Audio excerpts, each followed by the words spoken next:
Rebonjour à ceux qui étaient là ce matin. Bonjour pour ceux qui nous rejoignent pour cet après-midi. Bonjour. Bonjour Philippe. Bonjour. Hello Stephen. Donc cet après-midi, nous avons 2 tables rondes.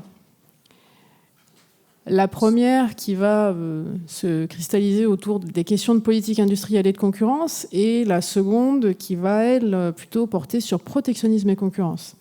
Et alors, en introduction de ces 2 thèmes, nous allons commencer par une allocution enregistrée par Olivier Guersan, le directeur général de la Direction générale de la concurrence de la Commission européenne. Enfin, il est tout fraîchement à la retraite. Et donc qui va quand même pas mal camper le décor pour nos échanges de cet après-midi. Donc son allocution est en français, et ensuite dans les échanges de l'après-midi vous aurez des interventions en français et en anglais, et donc comme d'habitude si vous souhaitez avoir de la traduction, les casques sont à votre disposition. Chers collègues, chers amis, je voudrais vous remercier de m'avoir invité à participer au débat d'aujourd'hui sur les stratégies visant à réduire la dépendance économique et à promouvoir la diversification au sein des petites économies insulaires et sur les tensions éventuelles entre politique industrielle et politique de concurrence. Mon angle d'analyse sera le suivant. Comment la politique de concurrence peut-elle être un levier concret, plutôt qu'un obstacle, pour soutenir de possibles stratégies de réduction de la dépendance et de diversification? Et quel rôle peut-elle jouer dans ce contexte? Comme vous le savez, les marchés des petites économies insulaires se caractérisent par leur taille réduite, qui les expose à des défis économiques réels et sérieux, conduisant à la dépendance aux importations et créant des obstacles au développement des industries locales. Ici, en Nouvelle-Calédonie, ces défis ont traditionnellement été abordés parce que certains ont qualifié de protectionnisme, par exemple à l'aide de restrictions quantitatives à l'importation ou de taxes sur les produits importés.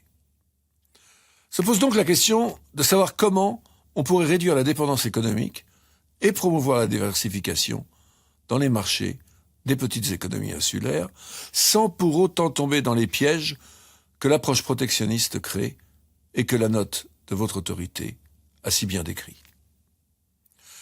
Mes collègues de l'autorité ont identifié 2 scénarios. Le premier consisterait à introduire des améliorations au modèle.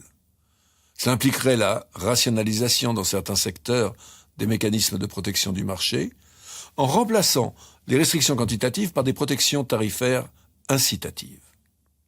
Il faudrait également mettre en œuvre une régulation indépendante et incitative des secteurs protégés. Le deuxième scénario est plus ambitieux. Il consiste en la mise en œuvre d'un modèle d'ouverture lié à une spécialisation dans les secteurs dans lesquels la Nouvelle-Calédonie a un avantage comparatif. Dans ce contexte, la gestion et la valorisation durable des ressources halieutiques, la sylviculture, le tourisme durable ont par exemple été mentionnés comme des secteurs de diversification potentielle.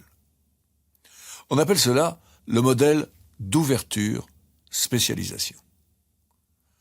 Cette ouverture serait particulièrement bénéfique aux petites économies insulaires, car une part importante de leur croissance dépend des marchés internationaux. Et la politique de concurrence est l'allié naturel de toute politique d'ouverture des marchés. Dans une économie insulaire, protégée de forces compétitives extérieures, la politique de la concurrence veille à ce que les opérateurs privés ne créent pas d'obstacles artificiels supplémentaires pour leurs concurrents et les activités de ces derniers, au détriment du bien-être économique des consommateurs. Mais le rôle que la politique de concurrence peut jouer devient particulièrement intéressant au gré de la mise en œuvre d'une nouvelle politique industrielle d'ouverture des marchés.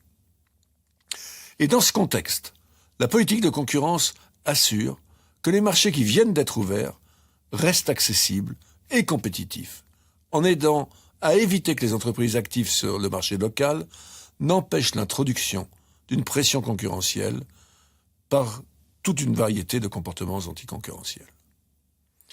Les gains attendus d'un assouplissement des conditions d'accès au marché seraient en effet fortement limités si des pratiques anticoncurrentielles par les acteurs déjà en place étaient encore en place ou pouvaient émerger.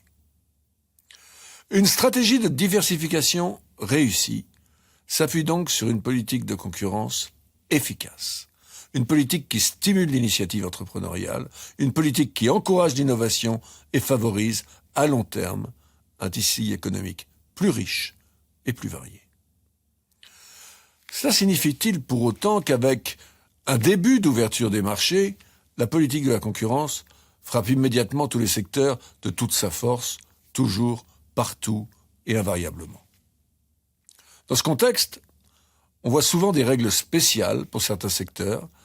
Certaines sont invoquées, comme pour le secteur agricole, ce qui peut être crucial pour le coût de la vie. L'autorité le mentionne également dans le contexte de sa note économique.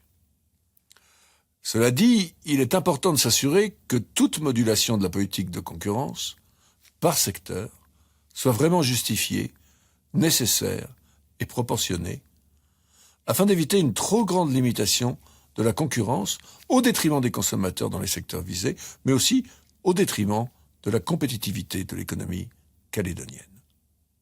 Et cela d'autant plus que dans l'application du droit de la concurrence, au cas concret, les autorités prennent typiquement en compte les justifications et les gains d'efficacité que certains comportements peuvent engendrer. Je voudrais venir un instant aux risques liés à une trop grande dépendance économique. Nous avons déjà mentionné l'exportation du nickel de la Nouvelle-Calédonie. Les exportations de nickel constituent aujourd'hui 95% de toutes ces exportations. Or, une spécialisation excessive dans un secteur particulier rend toujours une économie vulnérable aux fluctuations des prix mondiaux ou aux crises économiques internationales. En soutenant la diversification, la politique de concurrence aide aussi à réduire les risques liés à la dépendance économique. Elle contribue à minimiser ces risques en veillant à ce que des alternatives et à ce que la diversité puissent exister, stimulées par des échanges commerciaux au sein de marchés ouverts. Venons-en un instant à la question d'une éventuelle tension entre la politique de concurrence et la politique industrielle. La politique de concurrence est une politique transversale. Elle est fondée sur les notions d'efficacité économique et d'effets incitatifs qui complètent et contribuent aux autres politiques. Sa bonne application peut donc garantir qu'une politique industrielle soit plus efficace en aidant à établir les bonnes incitations.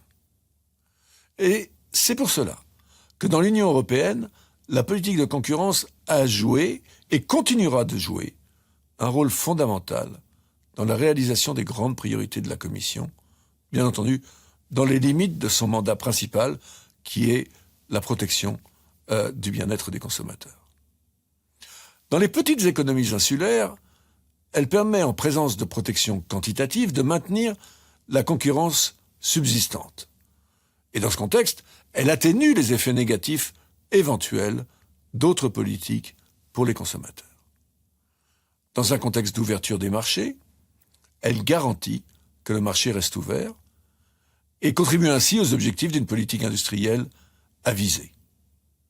Dans les deux cas, je dirais que la politique de concurrence est plutôt complémentaire d'autres politiques, et notamment très complémentaire de la politique industrielle, puisque les deux, in fine, ont le même but, assurer la compétitivité de long terme de l'économie.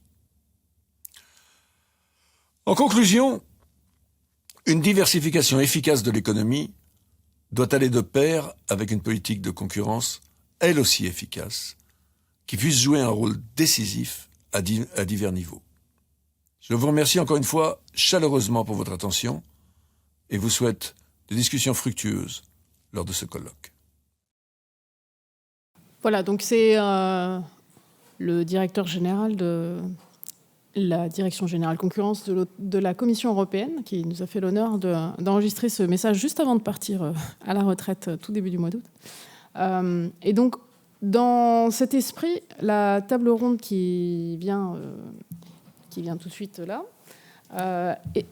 traite notamment de la question de la dépendance économique, de la promotion de la diversification dans les économies insulaires, et pose la question d'une éventuelle tension ou complémentarité, comme le disait Olivier Guersan, entre politique industrielle et concurrence.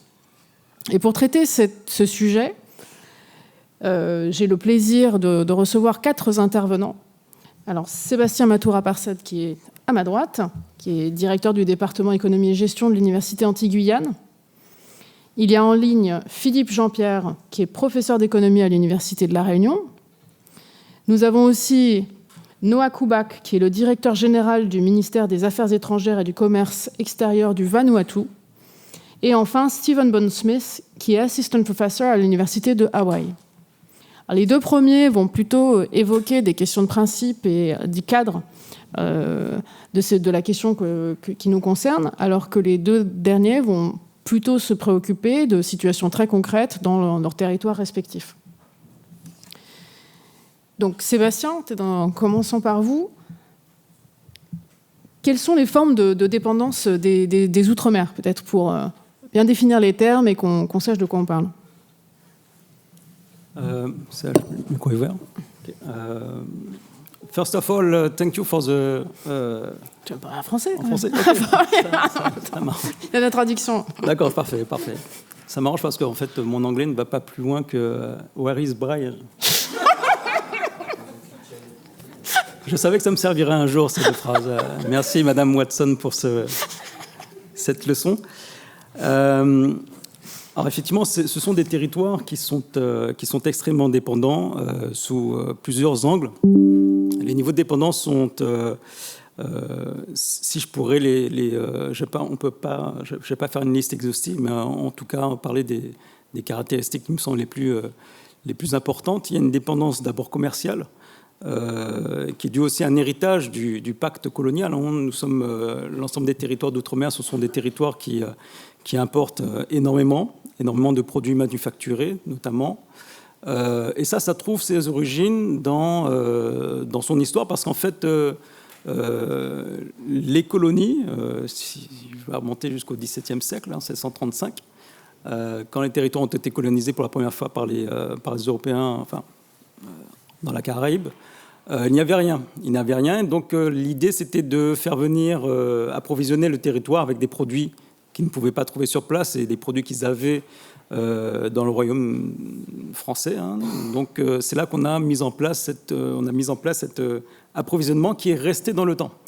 Les marchands, les négociants, c'est eux qui fixaient les prix. Et évidemment, lorsque vous offrez un produit sur un marché où il n'existe rien, vous avez la capacité de fixer le prix que vous voulez. Et en tant qu'individu rationnel, vous l'avez fixé le plus élevé possible. Et ce comportement est resté dans le temps. 400 ans plus tard, on a toujours des prix élevés de produits qui viennent de l'Hexagone. Donc c'est une trace du passé colonial. Dans le même temps, on a des exportations qui sont restées ciblées sur des cultures des monocultures, essentiellement canne, banane, sucre aux Antilles, océan Indien. Ce sont des secteurs de niche. Ça aussi, c'est un vestige du pacte colonial qui est resté. On voit encore les traces aujourd'hui. Et les tissus productifs dans tout ça sont assez étroits et peu diversifiés. Le fait d'avoir beaucoup d'importations et peu d'exportations, ça alimente le déficit commercial. Ça nourrit donc une dépendance, puisque finalement on n'avait pas assez d'exportations pour financer les importations. Alors, l'avantage, entre guillemets, des territoires d'outre-mer, c'est qu'ils ne subissent pas la contrainte extérieure, c'est l'obligation pour un pays de financer ses importations avec ses exportations. Donc, pour les territoires d'outre-mer, ce n'est pas vraiment le souci. Alors, la balance commerciale se creuse indéfiniment. Un deuxième type de dépendance auquel je pense, c'est une dépendance énergétique qui rend le territoire extrêmement vulnérable.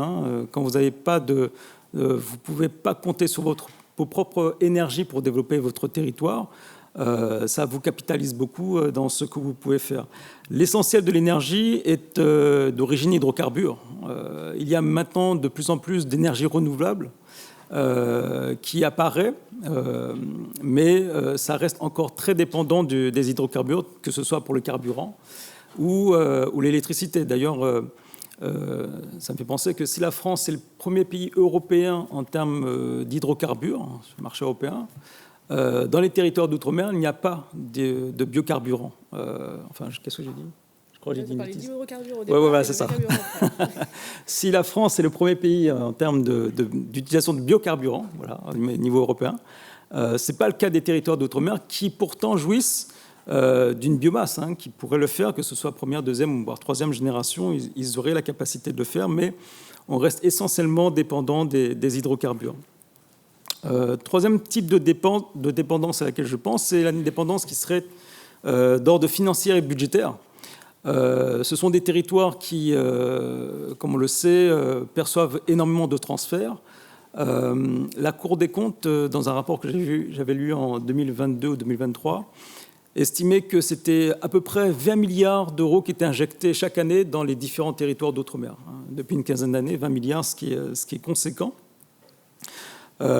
Ces transferts vont alimenter que ce soit les secteurs d'activité, donc ça alimente finalement un peu tous les acteurs. Tous les acteurs en perçoivent. C'est pas forcément cette notion d'économie d'assistanat.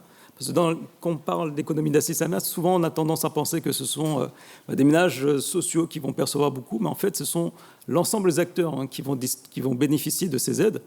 Donc certes, sous forme d'allocation familiale par exemple pour les ménages nécessiteux, mais c'est aussi le cas des entreprises qui vont jouir d'exonérations, par exemple, ou de mesures de défiscalisation, ou des collectivités qui vont aussi percevoir des compensations, des dotations.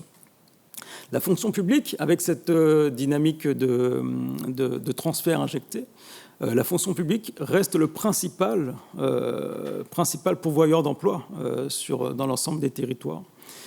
Ce qui ne veut pas dire que les autres secteurs, le secteur activité, ne jouent pas un rôle important. Ce n'est pas ce que je dis, mais la fonction publique est un gros pourvoyeur d'emploi. Alors, si il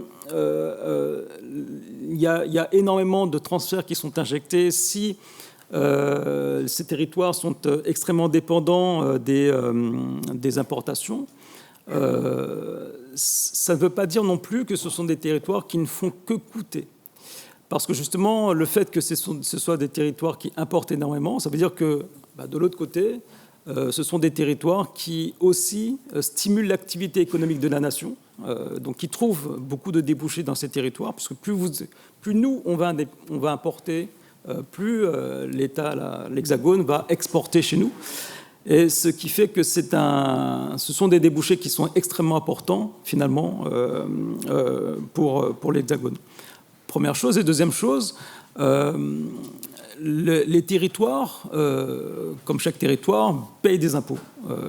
Et de ce côté-là, du côté du produit de la fiscalité, c'est une chose dont on ne parle pas beaucoup, mais vous avez un ensemble donc, dans la fiscalité, comme vous savez, vous avez la fiscalité directe, impôt sur le revenu, impôt sur les sociétés, puis vous avez la fiscalité indirecte, comme la TVA, etc., cotisations, charges, etc., il se trouve, et j'avais fait cet exercice-là pour la Guadeloupe dans le cadre d'une étude l'année dernière, je m'étais rendu compte que, dans le cadre de la Guadeloupe, j'avais pris l'année 2018, j'avais vu que c'était 3 milliards d'euros qui étaient payés sous forme de fiscalité. Donc, pour mettre en perspective, le PIB de la Guadeloupe, c'est 9 milliards. Donc, c'est assez conséquent.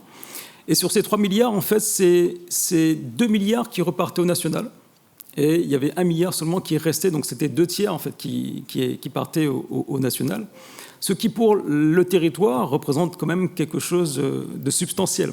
Donc on voit au moins que par ces deux aspects, ce sont des territoires qui rapportent quand même à la nation sous forme d'importation qu'ils réalisent, et puis sous forme de recettes fiscales générées pour le compte de la nation. On a donc des territoires qui restent quand même très dépendants, très dépendants aussi des transferts. Et cette dépendance aux transferts peut avoir un effet pervers. Là, j'ai envie de parler de ce qu'on appelle le syndrome hollandais. Alors, le syndrome hollandais, c'est un phénomène qui avait été observé dans les années 70 aux Pays-Bas, suite à un boom de l'activité du gaz naturel. Les Pays-Bas avaient vu qu'il y avait c'était un boom qui était en capacité de générer beaucoup de richesses pour le territoire, pour le pays. Et donc, ils se sont engouffrés dans la production de gaz naturel, ce qui a apporté énormément d'argent pour le pays. Mais ce qui s'est passé, c'est que, justement, le pays a commencé à muter. Il y a eu beaucoup d'afflux, donc l'afflux de devises. Mais avec l'afflux de devises, il y a eu aussi une appréciation de la monnaie, de la devise locale. Et il y a eu tendance à avoir cette spécialisation dans le gaz naturel. Et avec la spécialisation, en fait, il y a un afflux de capitaux, enfin, un afflux de facteurs de production qui vont aller dans ce secteur d'activité. Donc, s'il y a un afflux de facteurs de production, que ce soit capital ou travail, qui vont dans le gaz naturel, c'est autant de facteurs qui quittent les autres territoires, qui quittent les autres secteurs d'activité. Et donc, ces spécialisations ont eu tendance à gommer un peu la diversification de l'économie. Et ce qui s'est passé, c'est que finalement, on a eu une croissance qui était devenue assez déséquilibrée. Et le territoire, enfin le pays, n'avait pas d'autre, était un peu bloqué parce qu'elle était en même temps tentée de continuer du gaz naturel et investir davantage, mais au détriment de son système qui tendait à péricliter dans son ensemble. Alors, je vous parle de ça parce que Bernard Poirine, qui était en poste en Polynésie, avait, dans les années 80 ou 90, pris cette idée-là pour expliquer que finalement, cette idée de Dutch disease, donc, qui avait été théorisée par Corden et Neri, deux économistes, dans le cas des Pays-Bas, et qui pouvait se retrouver dans d'autres économies, notamment la Trinidad avec le carburant, l'hydrocarbure. Bernard Poirine se disait, dans les territoires d'outre-mer français, il n'y a pas de gaz naturel, il n'y a pas de ressources naturelles énergétiques, mais on a des secteurs d'activité qui sont assez spécialisés dans ces territoires. Il avait fait une petite liste, il avait notamment repéré que les activités minières comme le nickel, il y avait aussi la position géostratégique des territoires et bien sûr le pouvoir public, la rente administrative, étaient des éléments, des secteurs d'activité qui, justement, attiraient des capitaux. Donc, les ressources n'étaient pas comme dans le cas des Pays-Bas, qui ne venaient pas de l'extérieur parce qu'il y avait une exportation, mais c'était une exportation de services ou de situations qui pouvaient rapporter beaucoup au territoire et que, en contrepartie, la France versait de l'argent. Donc, il avait interprété cette relation, cette injection de transferts importants, substantiels dans ces territoires, de cette façon-là. Et il tirait les conclusions que, justement, ça avait les mêmes effets que ce qu'on pouvait retrouver dans le cas des Pays-Bas. C'est-à-dire qu'on avait une hausse relative des prix et du coût du travail, puisque vous avez cette spécialisation dans ces secteurs d'activité. Donc, beaucoup de travailleurs veulent aller dans les secteurs d'activité qui sont les plus en pointe, ou en tout cas les plus développés. Vous aviez donc une réduction un effet de taux d'arreau qui pouvait s'opérer. C'est-à-dire que vous avez des travailleurs qui, en attente d'un emploi dans les secteurs les plus rémunérateurs, se mettaient au chômage volontaire. Okay, donc ça crée une situation de chômage et c'est aussi une source d'explication du chômage de masse qu'on a pu observer dans les territoires. Bien sûr, cet effet taux d'arreau a été un peu gommé dans le temps. On a moins cette situation aujourd'hui. Mais on a quand même encore, compte tenu de cette politique de transfert et de rente, en fait, ces effets de captation de facteurs de production. Je vous donne un exemple. Sur un secteur d'activité que je connais un petit peu. Prenez le rhum. Le rhum aux Antilles, c'est un des secteurs qui est le plus en activité, le plus soutenu aussi par la puissance publique. Quand le rhum, puisqu'il est subventionné par diverses par divers moyens, que ce soit au niveau de la collecte, enfin de la coupe de la canne, du transport de la canne, de la production de rhum, de la production de sucre aussi. Enfin, il y a beaucoup de dispositifs qui soutiennent la filière canne-sucre-rhum. Mais ce sont des secteurs qui sont les plus rémunérateurs. Donc, qu'est-ce qui se passe? C'est que les propriétaires vont pouvoir aspirer les facteurs de production, que ce soit les capitales, les machines ou les travailleurs, qui vont aller vers les secteurs les plus en boom. Mais dans le même temps, ce sont aussi les autres cultures agricoles qui sont délaissées. Et puisque ces secteurs sont délaissés, donc il y a moins de production agricole, donc tout ce qui va être igname, patates douces, etc., ben, ça crée aussi une rareté. Et cette rareté va participer à une augmentation des prix. Donc, on voit que finalement, de façon assez indirecte, cette situation de rente participe aussi à la vie chère. Alors, je vais accélérer un petit peu. Bon, je sais qu'il a parlé tout à l'heure de l'aspect de diversification et de spécialisation. C'est vrai que c'est un vrai débat. Est-ce qu'on doit faire de la diversification ou de la spécialisation? Il faut avoir les moyens aussi de se diversifier. C'est sûr qu'un petit territoire aura certainement du mal à faire un peu de tout, parce qu'il ne va pas pouvoir atteindre une masse critique de manière à avoir des économies d'échelle, de rendre son activité rentable. Dans le même temps, on est aussi tenté de faire de la spécialisation, donc on en a parlé, des dangers de la spécialisation, de voir finalement que ça peut contribuer aussi à renchérir la situation de vie chère. Économiste Ricardo, qui dit que justement, voilà, quand il y a deux pays échangent, chaque État, chaque pays a intérêt à se spécialiser dans la production d'une activité pour laquelle il a plus d'avantages comparés. C'est-à-dire qu'il va se spécialiser dans la production qui lui rapporte le plus, relativement plus par rapport à l'autre pays, de manière à augmenter la taille critique des marchés, pouvoir produire à moins cher, donc réaliser des économies d'échelle. Et puis bon, j'arrivais sur une dernière chose, c'est qu'on parle aussi de vulnérabilité. Ce sont des territoires qui sont extrêmement vulnérables.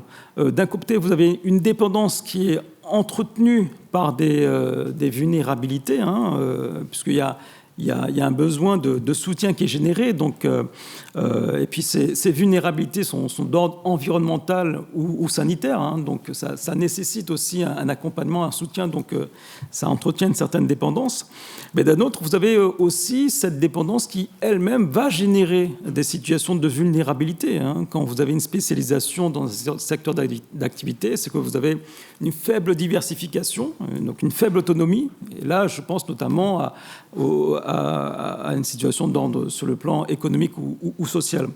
Alors, ce sont des territoires qui sont très vulnérables par leur taille, très petits, qui, l'ensemble des Outre-mer, ça représente à peu près 200 000 km², à peu près.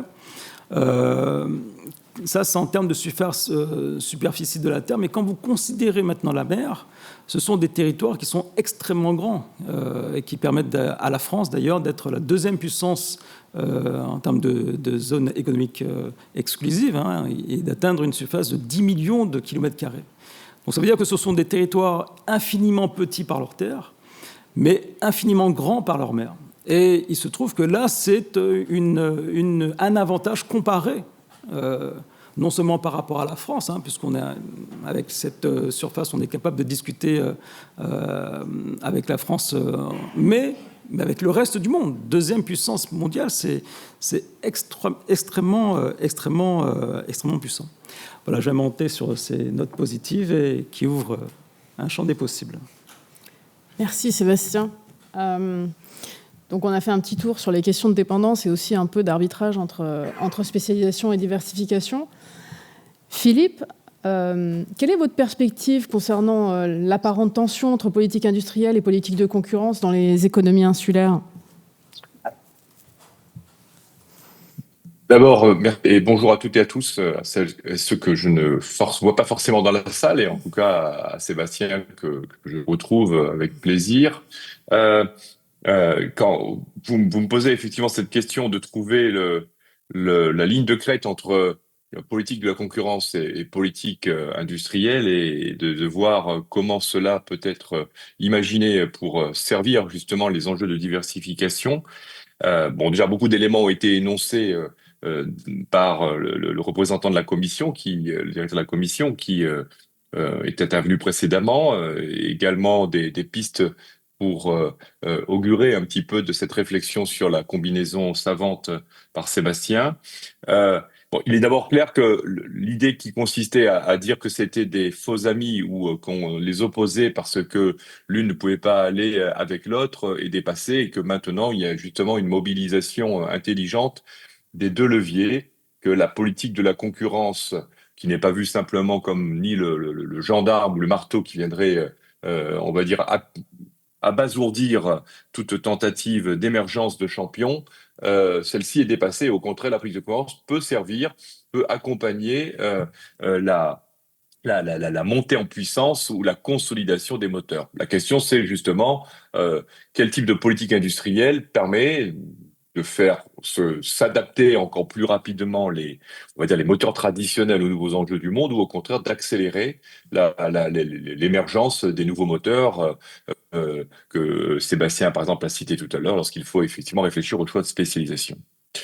Dans ce cadre, une politique de la concurrence peut être utile si elle, bien entendu, permet déjà de rendre lisibles les règles et de stimuler l'émergence de nouveaux champions, de rendre accessibles ces marchés, de faire en sorte, par exemple, que l'accès aux ressources ou aux matières ou aux ingrédients nécessaires aux champions ou aux acteurs actuels, aux acteurs en place, puisse être facilité afin que ceux-ci puissent justement être encore plus efficace que par le passé. Car si un acteur en place est obligé de passer par un seul canal, qui forcément lui coûtera plus cher pour pouvoir, on va dire, continuer à exister, cela ne lui facilitera pas l'existence. Un autre exemple de politique de la concurrence qui peut être utile au fonctionnement d'économie, c'est que logiquement, plus il y a de concurrence, plus logiquement votre position est susceptible d'être menacée. Et normalement, vous essayez de défendre cette position en étant le plus agile, le plus compétitif, en étant le plus efficace possible. Et dans ce cadre, on va dire, vous faites usage d'outils tels que l'innovation, par exemple, pour pouvoir maintenir votre marché, pour faire en sorte que les consommateurs viendront acheter vos produits, soit parce qu'ils coûteront toujours le moins cher, parce que vous avez un type de production le plus efficace, et cela renvoie aux mécanismes des fondamentaux tels que avantage comparatif énoncé par Sébastien, soit en jouant avantage absolu et avantage comparatif, soit parce que les consommateurs ne regarderont pas forcément le prix, mais regarderont la qualité ou choisiront les produits que vous produisez pour leur qualité propre, leurs caractéristiques intrinsèques. Là, l'innovation aussi est utile. Même si, d'une certaine façon, les travaux que nous accomplissons ne montrent pas forcément qu'une forme de linéarité, que dans l'innovation, tout est bon, ou que parce que vous faites de l'innovation, à ce moment-là, il n'y aurait que des avantages. Et puis aussi parce que la concurrence ne serait que totalement favorable à l'innovation. Certains vont dire, mais vous faites émerger l'innovation, vous stimulez l'innovation, des acteurs s'en emparent et peuvent à leur tour créer des positions de monopole. On le voit dans les fameux GAFAM appliqués à l'échelle planétaire. Puis dans ce cadre-là, la politique industrielle qui peut se dire, mais oui, mais à ce moment-là, si on affine trop la granulométrie des acteurs pour éviter que certains d'entre eux puissent prendre des positions dominantes trop importantes, que vais-je devenir? De nouveau, c'est là qu'il s'agit d'imaginer, non pas une politique, et sans faire insulte à ceux qui la conçoivent, une politique industrielle intelligente, mais bien entendu, c'est vrai qu'il y a là la réflexion autour des bons choix de spécialisation que doit accompagner la politique de la concurrence, mais aussi la politique industrielle. Alors, on peut citer l'exemple des récentes Smart Specialization Strategy qui a été mobilisée au niveau de l'Union européenne, appliquée aux régions ultra-périphériques, mais qui pourrait être aussi étendue à d'autres territoires périphériques. Donc, il y a là tout un enjeu également d'imaginer, sans faire insulte de nouveau aux parties prenantes ou aux acteurs, à une combinaison savante, intelligente des ressources nécessaires, des talents des économies territoriales étudiées, et puis cette combinaison permettant de générer aujourd'hui des spécialisations utiles, alors utiles et efficaces. Ça signifie peut-être, dans ce cadre-là, que la politique industrielle puisse, à la fois sur le très court terme, imaginer les ingrédients nécessaires rapides à la floraison de ces jeunes pousses ou de ces nouveaux secteurs, tout en consolidant, parce que là, ça ne s'opère pas comme ça, on va dire d'une déclaration sur la table, en consolidant la transition des secteurs traditionnels, assurer la combinaison entre les ressources consommées par les secteurs traditionnels et les nouveaux secteurs, ce qui là aussi nécessite d'avoir un lissage progressif de cette transition économique. Faire en sorte ensuite que la réflexion soit opérée autour de quel type de secteur, nouveau secteur promouvoir, quel type de nouveau secteur promouvoir, pour qui, pourquoi. Alors je ne sais pas si il conviendra de l'aborder, mais quel type de secteur, donc quel type de spécialisation, pour compléter l'approche de Sébastien, bien entendu, mobiliser les avantages comparatifs traditionnels ou de ceux qui existent déjà parce que les territoires ultramarins disposent déjà d'atouts naturels, mais il s'agit de concevoir peut-être ces choix de spécialisation dans le fait que ces territoires ont eux-mêmes des défis colossaux à affronter, à relever, et que ceci peut être soit source de fatalité, en disant bah, finalement on plie les bras et on suivra ce qui va se passer dans le domaine du climat, dans le domaine des transitions énergétiques, Sébastien l'a dit tout à l'heure, dans le domaine peut-être des équilibres sociaux, nous garantissons, nous essayons de construire des vivre ensemble sur des petits cailloux, ce n'est pas tout à fait évident. Tout ça peut être source de positions fatalistes ou au contraire d'opportunités pour y trouver des solutions et trouver des combinaisons savantes pour pouvoir justement exporter ces solutions qui jusqu'ici ne sont pas produites ailleurs. Par ailleurs, nous avons comme aussi possibilité que dans ces politiques de la concurrence, permettre de faire en sorte que nous avons démontré à travers l'histoire économique de nos développements contemporains, que nous avons été champions de ce qu'on appellerait en anglais ou en management la downsization. C'est-à-dire nous avons réussi parfois à prendre des cultures qui existaient à l'échelle continentale et nous avons réussi à les adapter à nos territoires petits.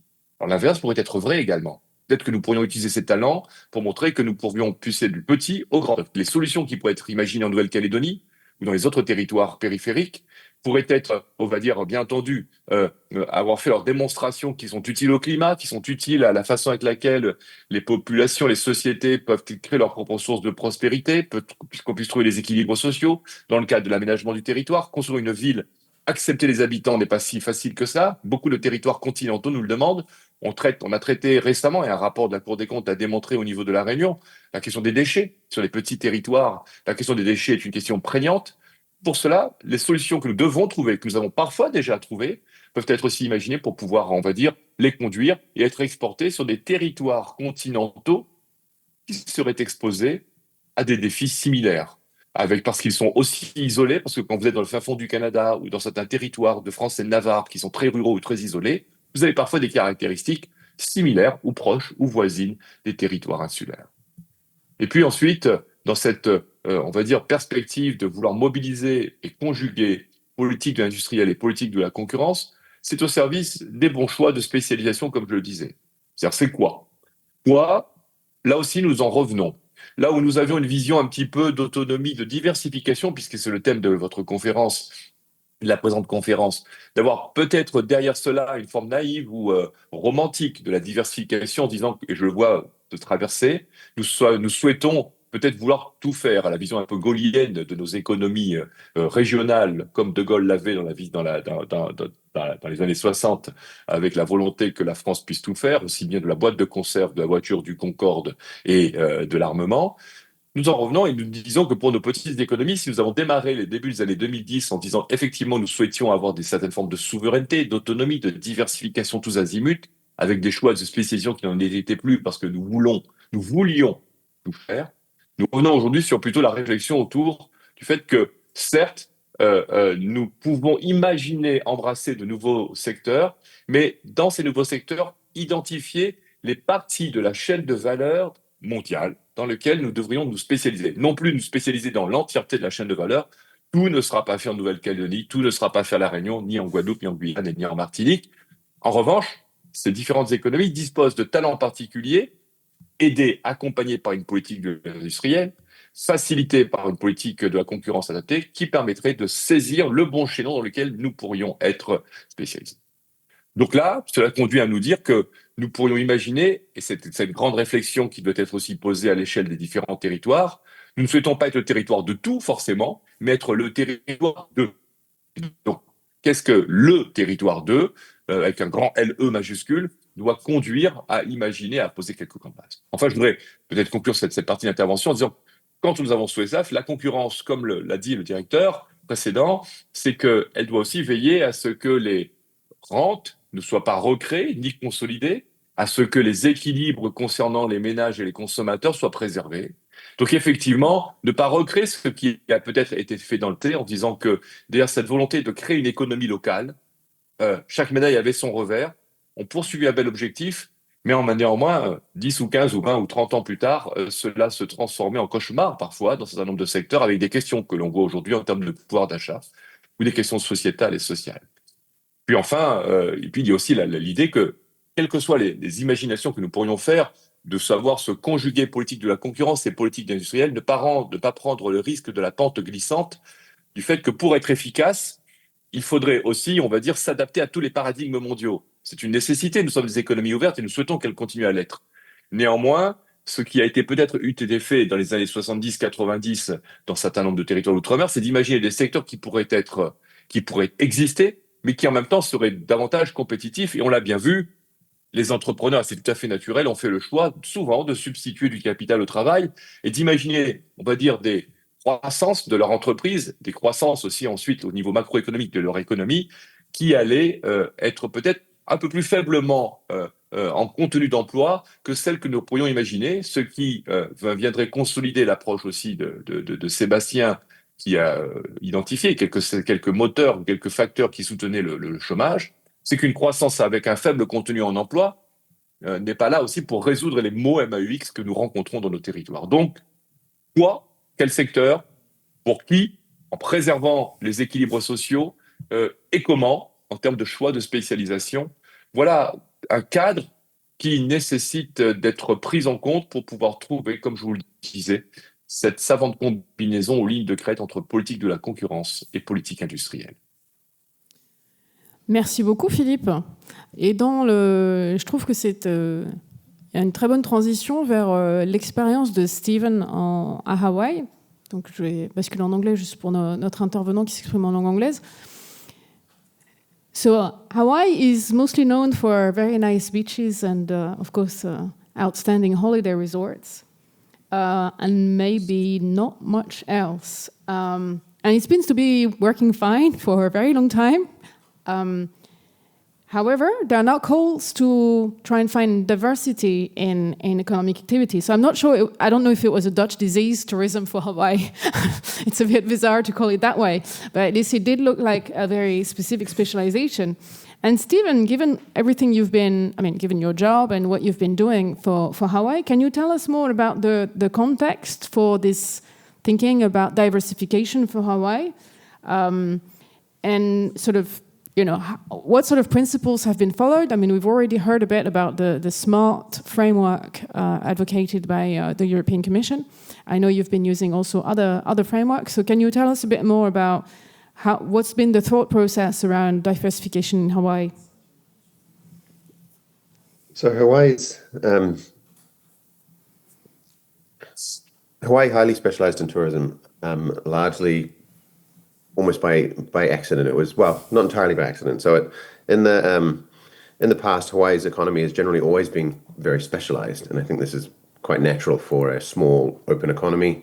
And Hawaii is as open as an economy can be. So it's even more open than when you think about provinces or states in the European Union, that Hawaii is, a fully integrated state of the United States. And so it's as open as possible with the rest of the United States, and therefore it specializes in its comparative advantage and then trading with the rest of the United States. So I think of Hawaii in that sort of context, that it's natural for it to specialize in its main industry. And in the past, that was pineapples and sugarcane. But in around the 60s and 70s, they decided that they were too specialized in that, and they kind of wanted to diversify away from that.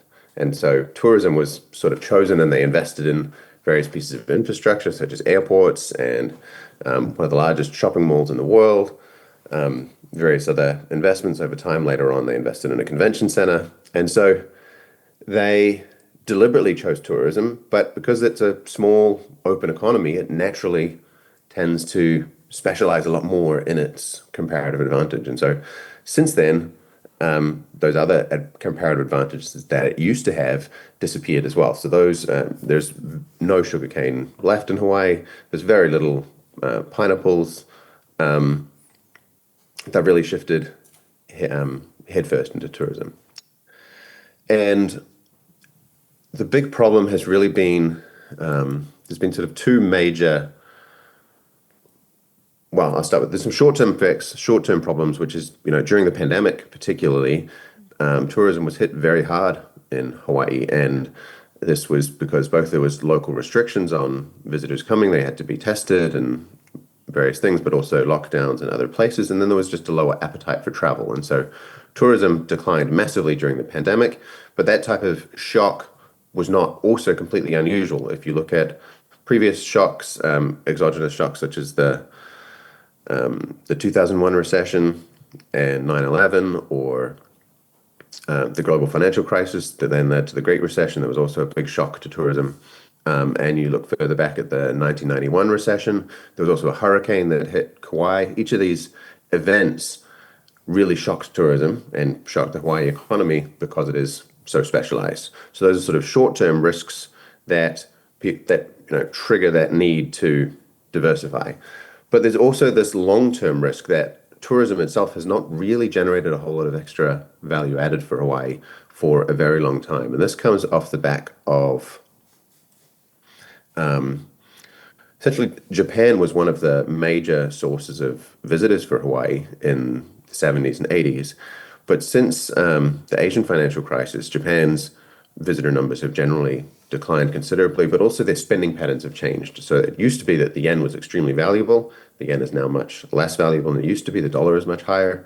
And so Japanese tourists aren't spending the amount that they used to. They used to come here and they would spend a lot on retail and a lot in, because they had so much more purchasing power. But now they're no longer spending at the same rate compared to other visitors.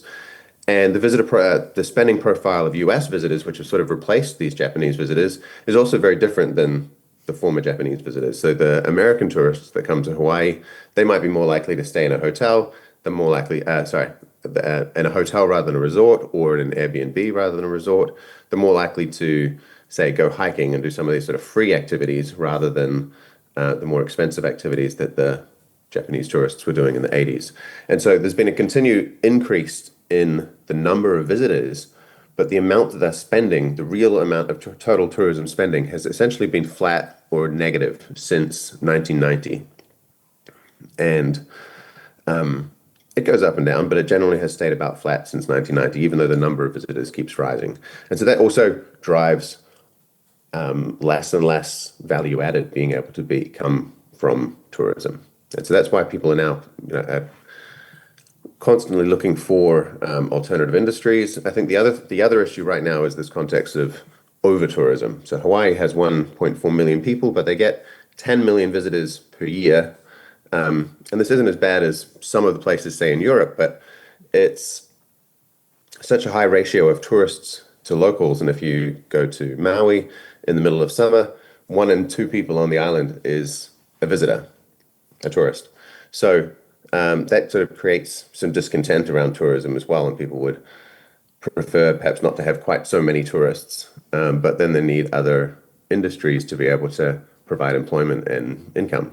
On the back of that sort of background, my position at the University of Hawaii Economic Research Organization was created around this idea of looking for diversification opportunities. And so in order to pursue that, I looked at something called the principle of relatedness. So relatedness is this idea that economies grow and diversify by branching out from what they're already good at. And it's not that they can do something completely different. They take the existing capabilities that they have. They perhaps need to add a few extra new capabilities, but that combination of capabilities is what can create a new industry. So relatedness came from both macro development economics, but also from economic geography. And they came at it from sort of two different directions. The trade and development economists looked at export patterns and what types of products were exported together. The geographers were looking at what types of industries were in different regions. But they've ended up converging to these same types of methods. And this method of relatedness has now been described as a principle because it's become now so widely used for many different sort of applications. And it's also being used for designing or assessing smart specialization strategies in the European Union. And I think this is actually a really good principle for thinking about what are the diversification options for island economies. So essentially, relatedness is a measure that describes how industries are related to each other. It's a way of understanding what a region's capabilities are, what types of industries it could go into and potentially host. And it's very predictive of these sort of diversification patterns and development patterns, as well as having now decades of evidence backing it up as a predictive measure. So it's now being applied to policy problems such as smart specialization, and I decided to use this approach to look at diversification opportunities for Hawaii.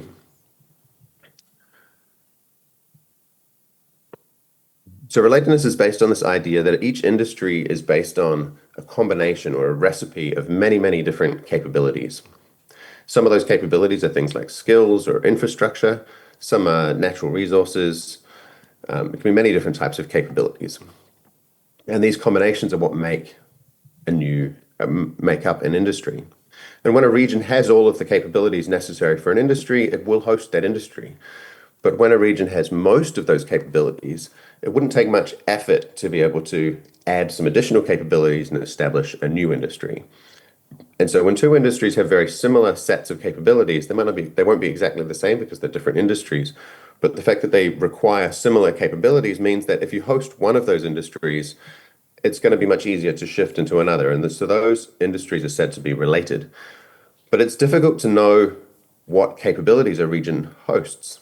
And it's very difficult to know what combinations of capabilities a particular industry needs. And we don't even necessarily measure these things. What we measure is the industries themselves. We don't measure the capabilities. So the method that's used is to understand the relationships between industries, and that can imply what the underlying capabilities are, whether they have suitable capabilities for particular industries. So the first thing that's required to understand relatedness is to map this relatedness space between industries. And so we used employment count data for the 700 odd different industry classifications in the US across 3,000 counties. And we looked at how frequently do we see two industries together in the same region. We calculate a conditional probability that if one industry is present, what's the probability that another industry is going to be present in the same county? And then we normalize that probability to figure out whether or not it's just random or if there is some higher than random allocation. And this tells us sort of a measure of whether two industries are related. The next thing to do was to see where Hawaii's place is within that industry map. So if we take the list of all of the industries that are in Hawaii where there's a comparative advantage or a location quotient higher than 1 in Hawaii, and we did this for each of the 4 counties in Hawaii, we can then see the density of related industries that are there. And naturally, the industries that are strong in Hawaii tend to have a really high relatedness density, indicating the relatedness density is an indicator of feasibility, and that matches up that those industries happen to be present.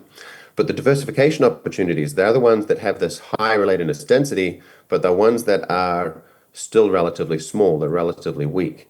And so it suggests that Hawaii has most of the necessary capabilities for those industries, but it wouldn't take it.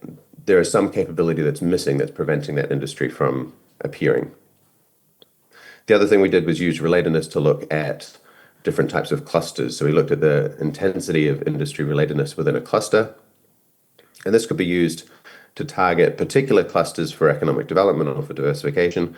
But it would be that, these are clusters that both host, that Hawaii already hosts some of the industries in those clusters, but it would also include industries in the cluster that Hawaii doesn't yet host. And so by prioritizing clusters based on relatedness rather than based on purely existing presence, it means it gives that opportunity for the cluster to also diversify and support diversification.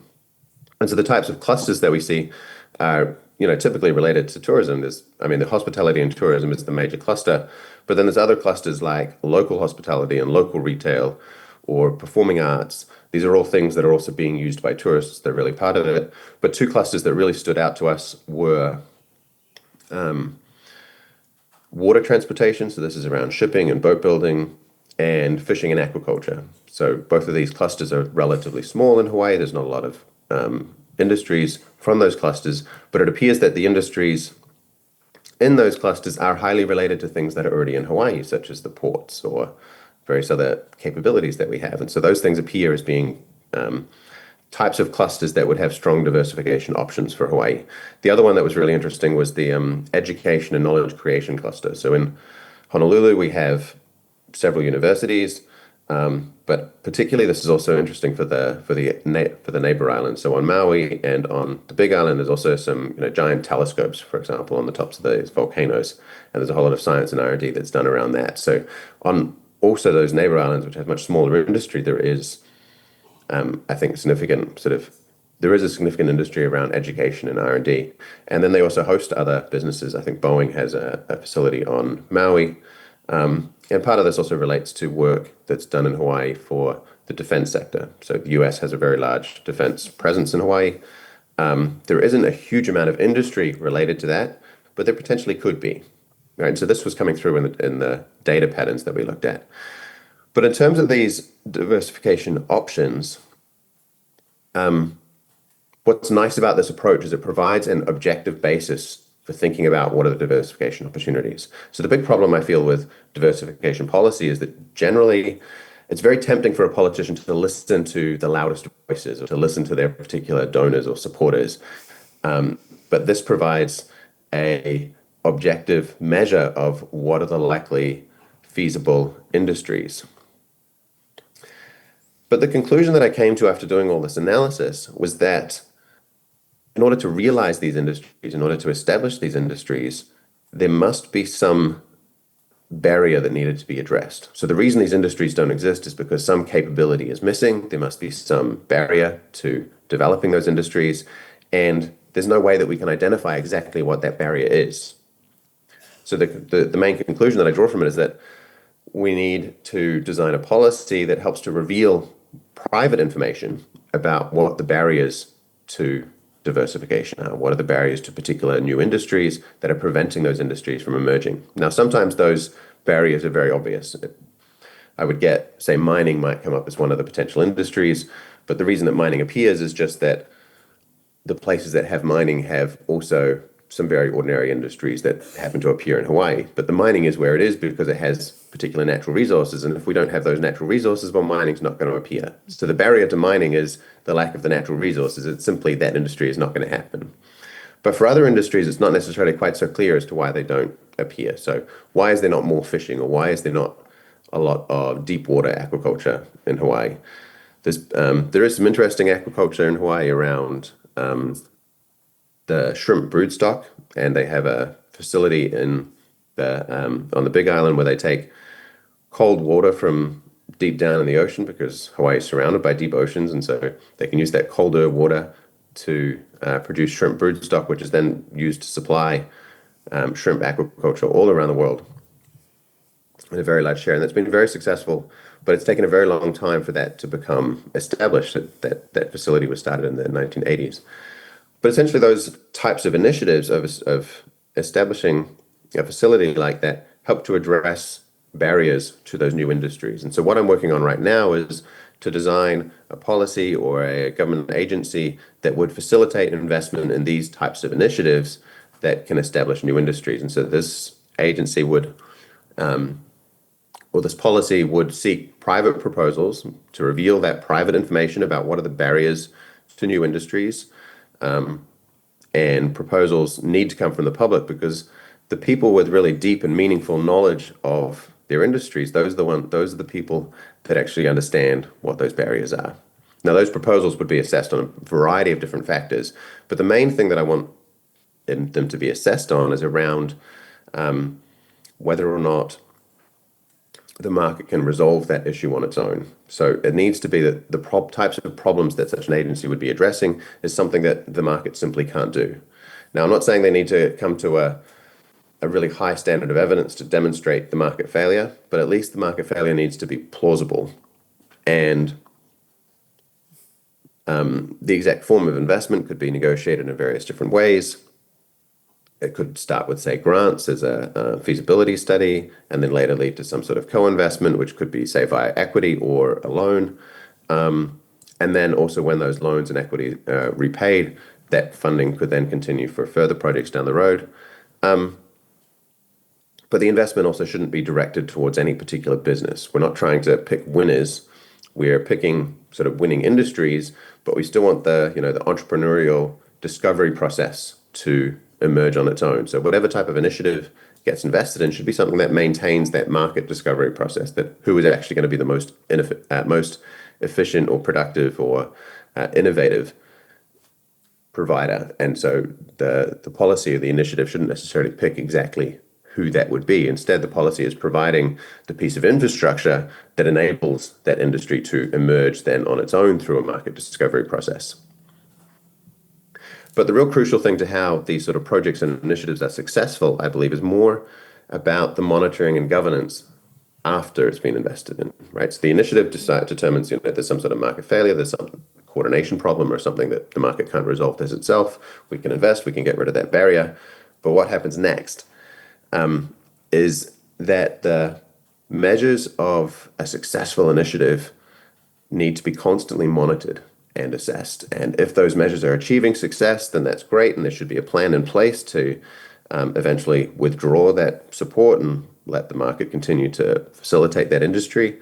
If those measures are not being achieved, then there's a problem. Is it that we're measuring the wrong thing and we should measure something different? Should the project be adapted? Or ultimately, should the project be abandoned? So the strength of the monitoring and governance is what would prevent the types of initiatives just becoming a black hole of money going in and not being held accountable for what it was intended. And as long as if that monitoring and governance is strong enough, then hopefully the successes will outweigh the failures. There will be a lot of failures with these types of initiatives because we can't always get it right. There are a lot of failures in the market as well, and we should just accept that there are going to be failures, but we need to be able to address those failures before they become exorbitantly expensive. Thank you, Stephen. So that's the main lesson to draw, I think, from my experience in Hawaii, is that it's perhaps more important to think about the policy design and the governance and the monitoring than to think necessarily about what are the specific industries that are going to emerge.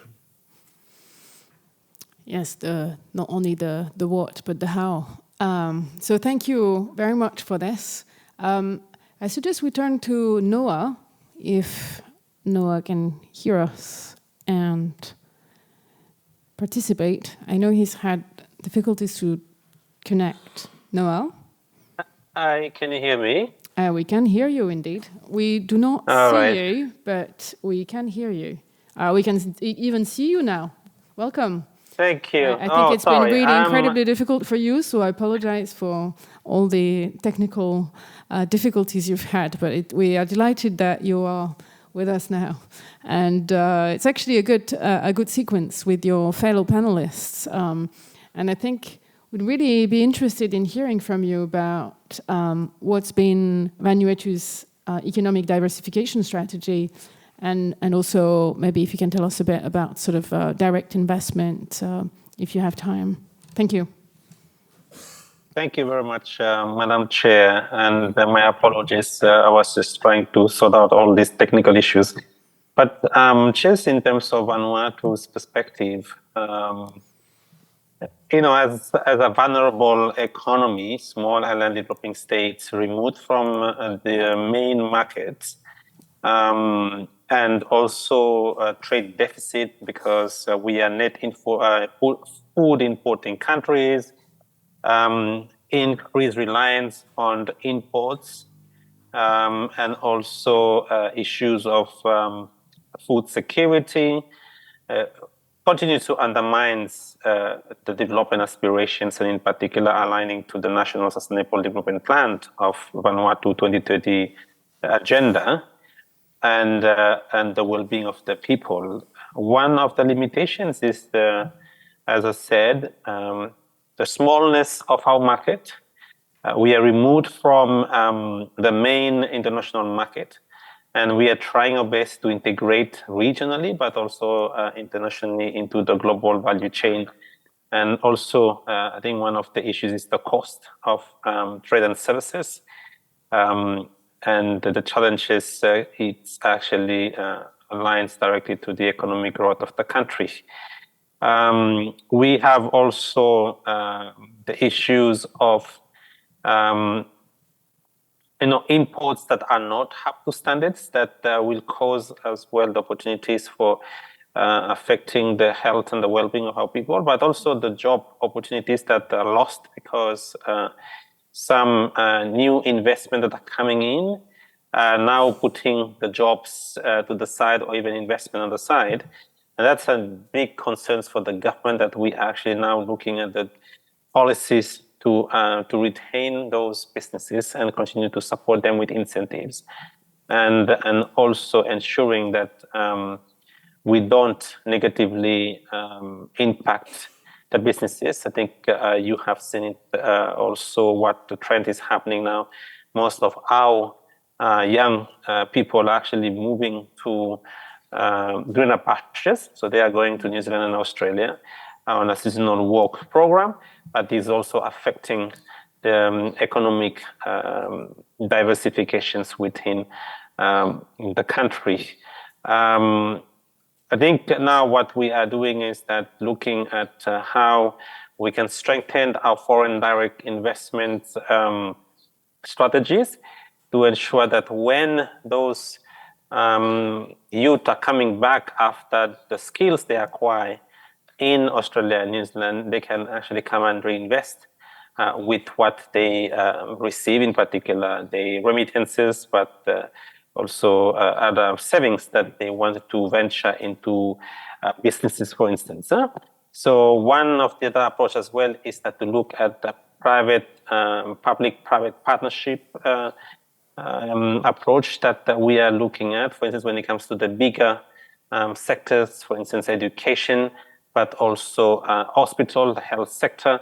And that's some of the areas that we wanted to make sure that the foreign direct investment policies is conducive to attract those investment into the country, and also improving the business environment that is the investors wants to come and invest in the country.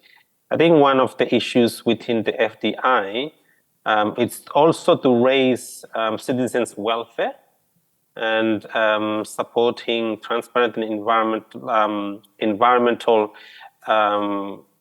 alignment to this private sector-led growth, and also looking at how we can ensure that our commitment within the World Trade Organization is ensuring that there is no discrimination. There will be some exceptions, but I would say in terms of national treatment or special and differential treatment, we'll have to play when we attract investment to the country. I think one of the points that I wanted to highlight as well is that the regulations, mainly for the Foreign Investment Act, requires that foreign investors to obtain an approval certificate, and also outlines processes for entry, treatment, and promotions of FDI. That's like 100% foreign ownership in most sectors. So focuses on sustainable economic growth and provide streamlined approval processes for investors through the Vanuatu Foreign Investment Promotion Agency. We call it as FIPA now, but before was Vanuatu Investment Promotion Authority, VIPA.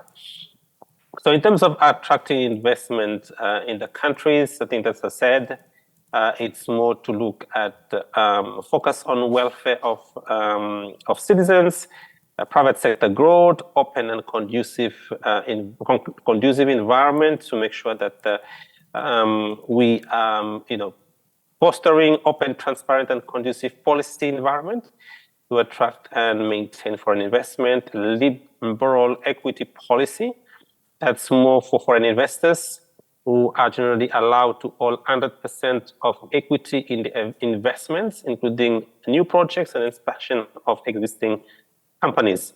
And then we have regulations on FDI, which, as I said, Vanuatu Foreign Investment Act establishes and regulates the system for appraising and approving foreign investment proposals. The certificate, as I alluded earlier, must obtain, the foreign investors must obtain an approval certificate to invest in the country. Otherwise, without an authorized document, then they can consider as illegally established in the country.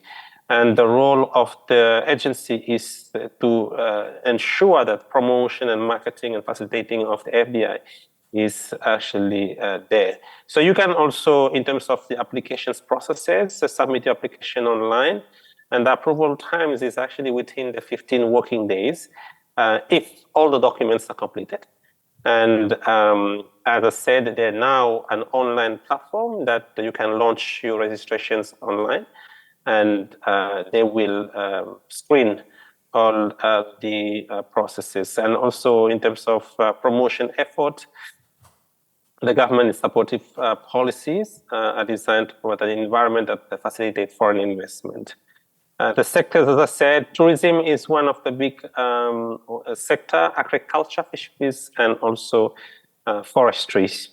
As I'm talking, there is also a one-stop shop initiative that we are working with some of our partners, and in particular the PESA Plus Implementation Unit, that actually leads to establish, a coordinating approach from different government agencies, so that investors will not run around to go and say, okay, I want my documents stamped here or clear there, pay the fees there. So it's more one-stop shop initiative, so that to enhance that business environment. So one of the issue is the hospital services, where, for instance, people are going to India for medical treatment in New Caledonia or in Fiji.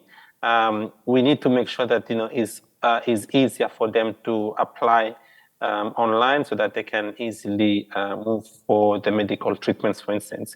And I think one of the issues as well, it comes back again to the connectivity, the services in terms of the airports connectivity, but also ports, so that it's easier for us to get to Asia, for instance, or Europe or other countries, so that to attract more investment to the country. So I think that's some of the general remarks that I wanted to highlight this afternoon. And if any questions, then I'll be happy to respond. Thank you.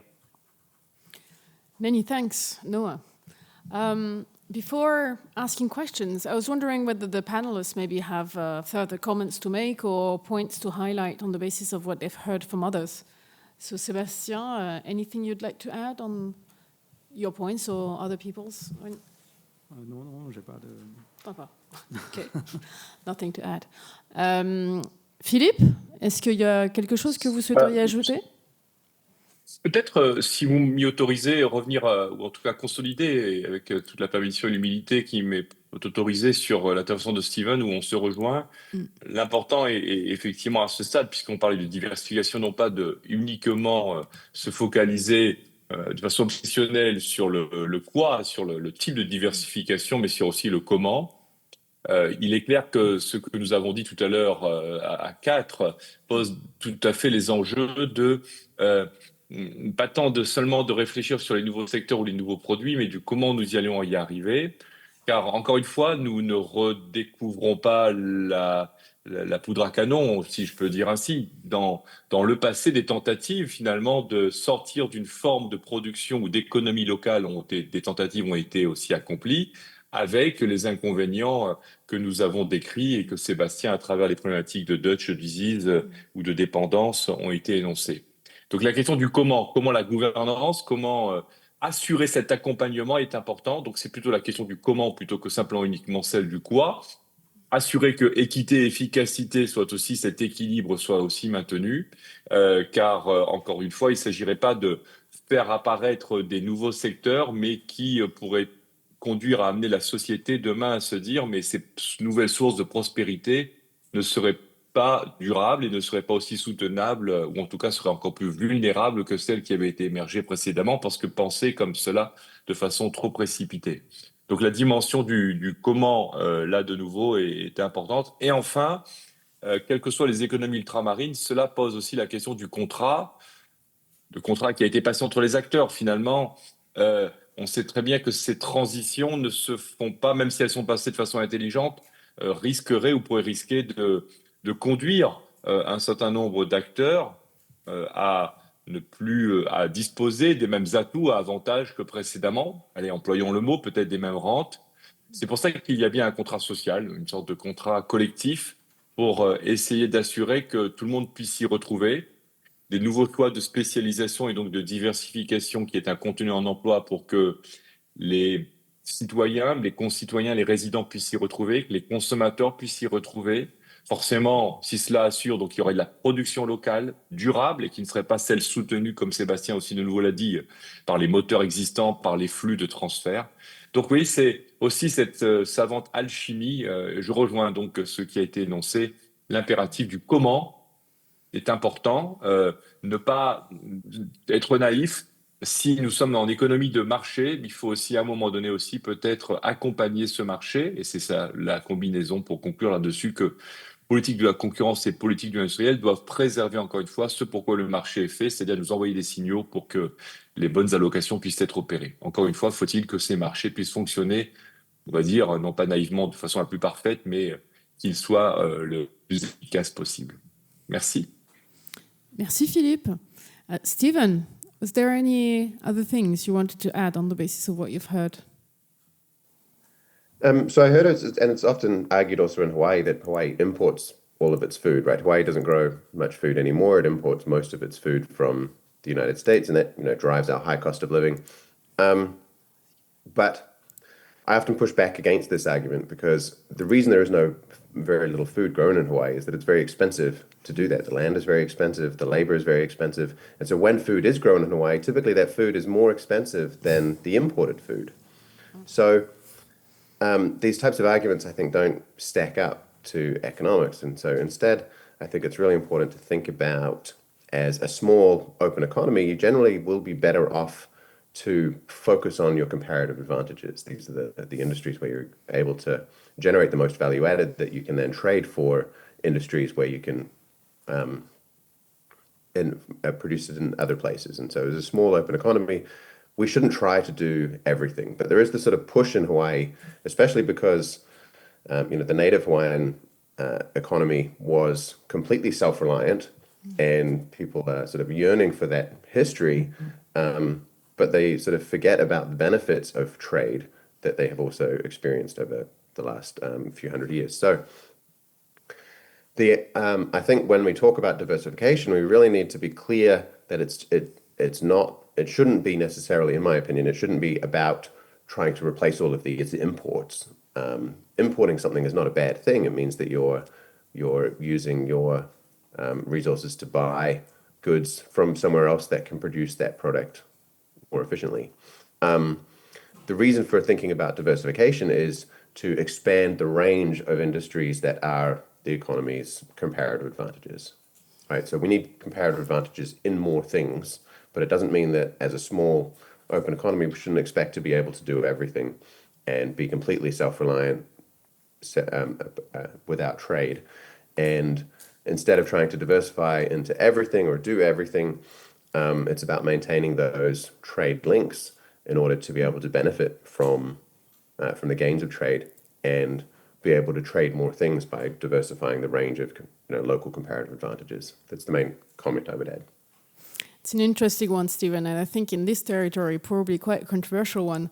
We'll be talking actually about food resilience in the next panel, which I think is Hawaii is always one of the states of the United States, so has in a way a slightly different situation to an island that is extremely far away from France in this case, or actually can even be independent. Not that's the case of Caledonia, but some of the other states in the area. So I think that the food resilience might actually take a different vibe in circumstances like that. That go beyond economics. I think the important thing for New Caledonia and for other Pacific Islands is about relationships with the other Pacific Islands. Yes. It's about relationships with New Zealand and Australia. And those trading relationships of that nearby geography also provide some of that food resilience. Indeed, yeah, absolutely. Noah, was there anything you wanted to add in the context of this panel's discussion? Yes, I think just to come back to my earlier point, because I think one of the issue for us is that we are net food importing countries. While we are an open economy, what now the government is looking at is the principle of feed yourself before feeding the world, because I think we tend to look outside than within. And that's something that with the new government in place 7 months or 8 months now, they want to ensure that encouraging locals to produce more and supply the market, and then start reducing most of the import, in particular when it comes to sugary foods and salty food, because the level of NCDs in the country is actually staggering and is very concerning for the new government. It's becoming a national security issue. And that's something that really, while we are a WTO, World Trade Organization member, one of the issues that if it comes to the health and something that is so concerning for us, we can actually start looking at increasing tariffs on some of these products, and then to encourage as well providing incentives to our local producers, in particular the farmers, to produce more locally so that they can supply the market. But it's still a challenge for us because, as I said, it's an open market. We have a lot of imports coming from Australia and New Zealand and also China and the rest of the Pacific Island countries, in particular Fiji, Papua New Guinea, and the Solomons. I don't think it's going to stop that kind of imports coming in the countries. But I think it's more to change the narrative of eat local and produce locally. That will help us well in terms of awareness building to change that narrative. And understand that, from New Caledonia's perspective, there is almost a lot of imports coming from France, the mainland France. So I think that's something that really I wanted to see how, the people are aware that you have a land that is there and how you will actually produce. One of the other challenges for Vanuatu is the land tenure issues, because it's communal based, and sometimes if an investor wants to invest into agriculture sector, then it's going to go through a whole process of how to acquire that land, because you have to go to even courts to get the clearance. Where you compare with Fiji, it's well established because they have the national land trust and transport that is there already. They will already identify which area that can be a commercial area or a residential area, or so that it's easier for them to come and invest in the sectors. Here in Vanuatu, you will have to take a few years to try to get who is the right landowner of this particular place so that you can venture into a business in Vanuatu. So I think that's some of the challenges that we are facing here in Vanuatu. But I think what is important is that we want also using the existing regional trade agreements. For instance, we talk about Pacific Island countries trade agreements. We talk about pay surplus agreement that with Australia and New Zealand, and also the MSG trade agreements that within the Melanesian SPI group. Also bilaterals. I think we have a draft bilateral trade agreements with New Caledonia that is yet to be finalized and signed. But those are the ones that really we can look at. What are the specific sectors that we can tap the market? So surrounding the regions, we have the potential, but I think the issue is also the political will of our political masters if they really want to venture into that. So we've seen a lot of investment coming in particular the Chinese investment, and then the issue for us now is that how we manage them and to ensure that, when it comes to alignment to the standard, the quality, all these issues that are still, some ongoing work that is in front of us. Thank you. So on that note, it's about time. So if you'd like to go on the coffee break, you're welcome to. But if you have questions for the panel, now is the time that you can ask them. Does anyone have question in the room? If so, can raise your hand and we'll give you a microphone.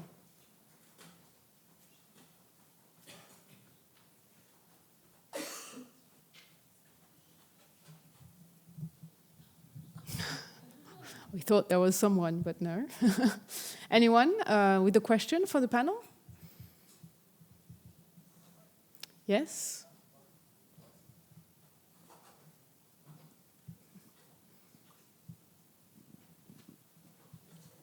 Test.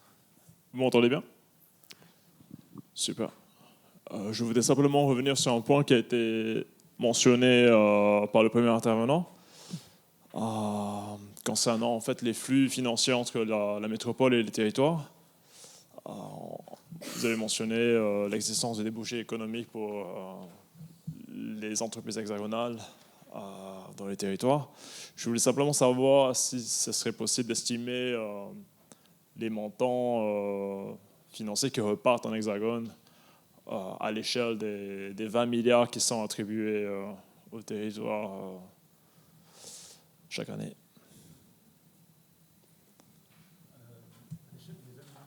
Vous pouvez rouvrir son micro? À l'échelle des 20 milliards, c'est-à-dire ceux dont je parlais quand je disais 20 milliards qui sont versés, c'est ça, dans les territoires? A priori, il y a une sorte de boomerang aid, un phénomène, et je voulais simplement savoir si c'était possible d'estimer comme ça. Ouais. Alors, les 20 milliards qui sont versés, donc c'est 20 milliards d'euros à l'ensemble des Outre-mer, ce n'est pas spécifiquement à un territoire en particulier. Sur ce qui repart, en fait, les deux principaux canaux, c'est peut-être les deux seuls canaux.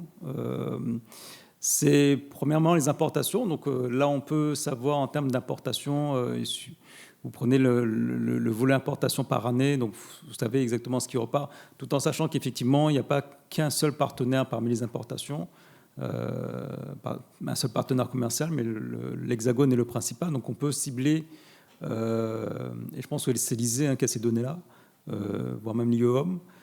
Je ne sais pas si les douanes sont jamais très conciliants à partager des choses, mais au moins au niveau de ces sources statistiques, on peut savoir en termes d'importation ce qui vient en termes de produits. Donc, la difficulté, ça sera de faire distinction dans la valeur des importations, enlever tout ce qui concerne les droits de douane, les taxes qui changent la valeur au départ de l'Hexagone. Et la deuxième chose, pour les recettes fiscales, donc les sources, l'Institut statistique établit assez régulièrement ce qu'on appelle des comptes de secteur institutionnel, donc qui recensent les différents postes de dépenses et de recettes pour les différents secteurs institutionnels. Donc, dans ces secteurs institutionnels, vous avez bien sûr les ménages, les entreprises, et puis les collectivités, l'administration locale et l'administration centrale. Donc, c'est là qu'on peut faire la distinction entre ce qui reste sur le territoire et ce qui repart. Donc, essentiellement, par l'ISEE, je pense que si vous arrivez à avoir ces données-là, vous pouvez faire les estimations. Il y a une autre question. Même deux, j'ai l'impression.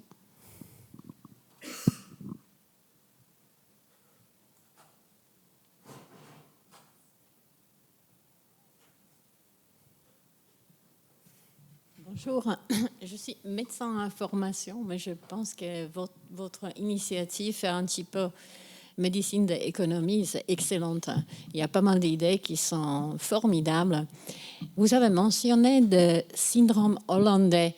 Moi, j'aurais plutôt choisi quelque chose de positif syndrome norvégienne, qui sont su à, comment on dit, intelligemment investir et créer une pérennité de leur économie qui est basée justement sur les ressources.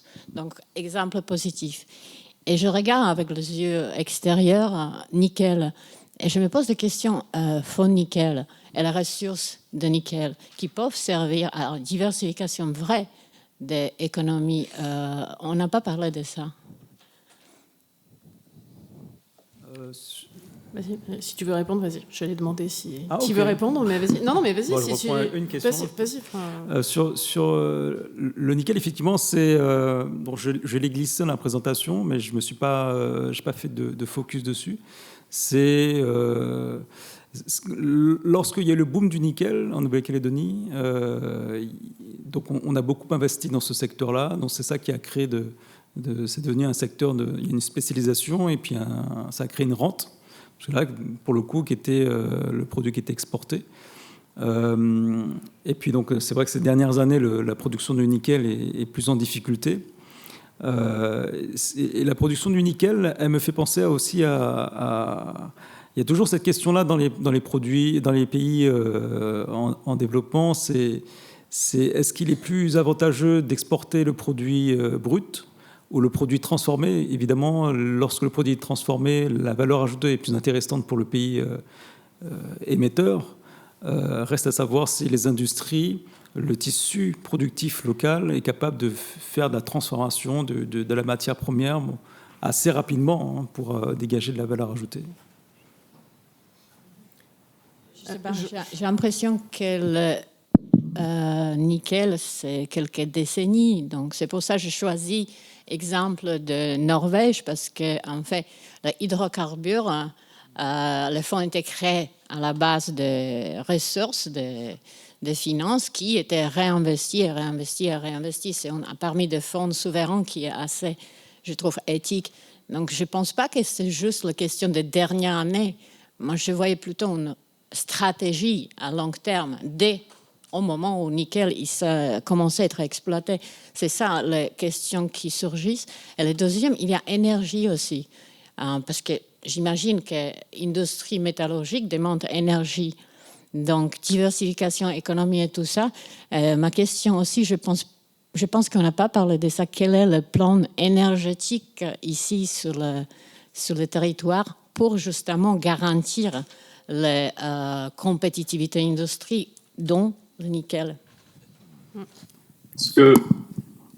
Vas-y, Philippe. Ouais.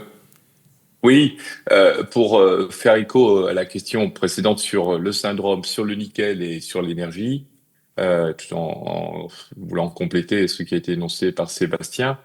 Bon, cela renvoie, madame, à bien entendu une littérature qui existe, sur qui est aujourd'hui, encore une fois, de plus en plus mobilisée autour de tous les impacts et les conséquences on va dire des stratégies basées sur de l'économie extractive. Ce n'est pas neutre, notamment lorsque on va dire vous mobilisez votre territoire et vous en extrayez une ressource avec l'idée que si vous n'êtes pas suffisamment gros et pas faiseur de prix, vous pourriez perdre des deux côtés. Et bien entendu, vous perdez votre ressource. Si vous ne la valorisez pas localement, ce n'est pas le maximum de la valeur ajoutée qui est produite, avec toutes les conséquences que l'on a, notamment lorsqu'il y a des variations de cours. Ça reste une spécialisation fragile.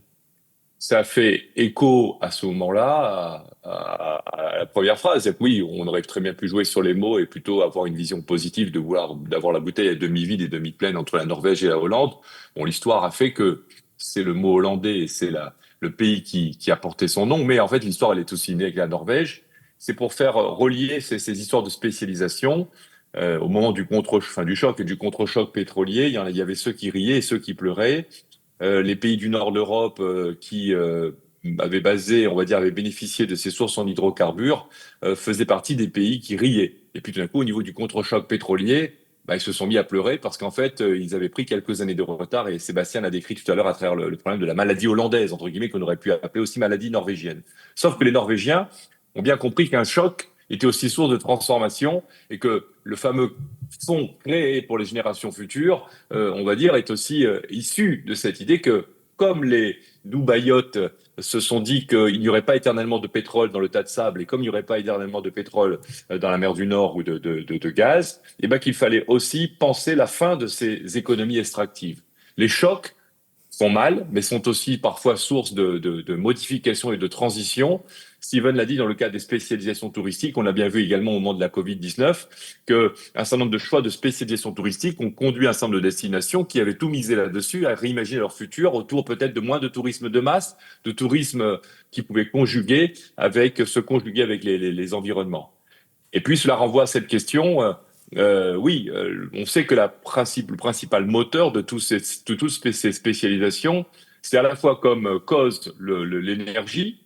Si on extrait du pétrole, c'est pour en produire, c'est l'énergie primaire pour l'énergie secondaire, soit parce que ces secteurs de ces choix de spécialisation risqueraient d'être gourmands en énergie. À quoi cela serait-il bon d'avoir un choix de spécialisation finale adéquat parce qu'on aurait trouvé sa place sur le marché mondial si on n'aurait pas l'énergie pour le produire? Donc aujourd'hui, quand même, les choix de spécialisation intelligents conduisent aussi à se dire, ne confondons pas problématique de croissance avec l'idée qu'on choisirait la bonne spécialisation parce qu'elle serait pourvoyeuse de valeur ajoutée et d'emploi et de richesse, mais qu'elle ne serait pas soutenable, ce ne serait pas une prospérité durable, parce qu'on n'aurait pas l'énergie, on n'aurait pas les matières, ou elle souillerait les territoires. Elle aurait un impact désagréable sur les environnements. Donc il faut aussi savoir conjuguer cela. C'est pour cela que ces marques forcées de nouveaux choix de spécialisation conduisent à mobiliser, bien entendu, des énergies propres, des énergies renouvelables, et qu'il faut savoir se conjuguer, puisqu'on sait très bien que cette transition vers les énergies renouvelables et les énergies propres ne sont pas sans frais, sans coût, et que cela risquerait de surenchérir peut-être le choix de transition et que d'effrayer un certain nombre d'investisseurs. Donc oui, le problème est complexe quand il faut toucher à la fois à la diversification d'un point de vue final, mais aussi imaginer les ingrédients nécessaires pour que cette diversification soit durable, prospérité durable, respectable des environnements et conciliable avec les besoins de la société. Vaste programme, mais votre conférence permet aussi d'en apporter quelques éclairages.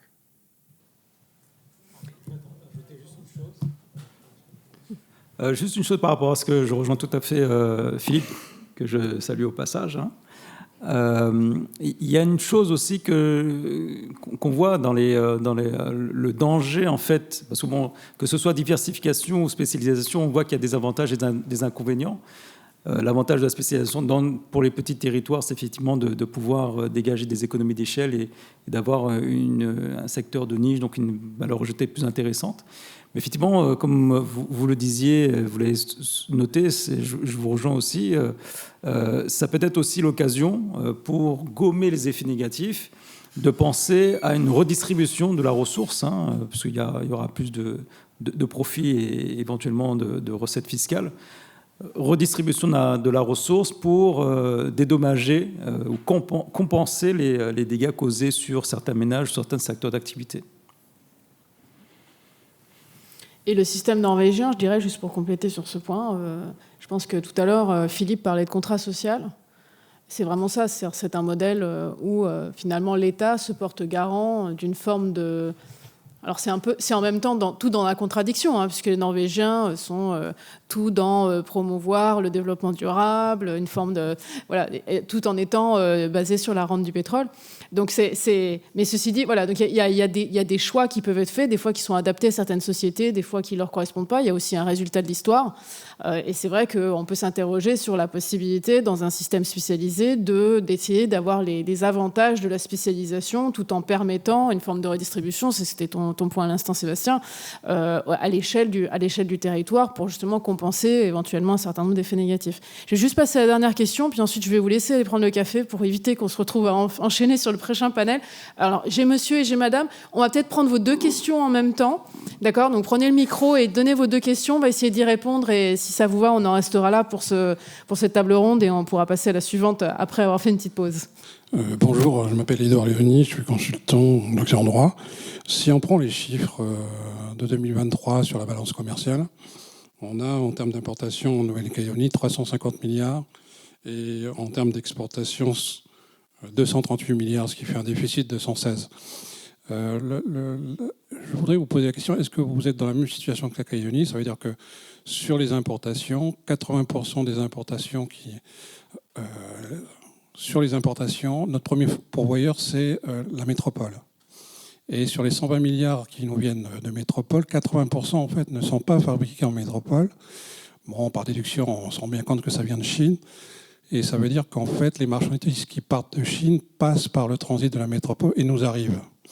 Donc on se retrouve avec des marges et des cumuls de logistique qui sont effrayantes et qui, en fait, sont une des explications de la vie chère et surtout une des explications aussi du fait qu'on a des coûts de production pour la transformation locale qui sont effrayantes. Est-ce que vous êtes dans la même situation, les Antilles par exemple, pour aller chercher votre pétrole?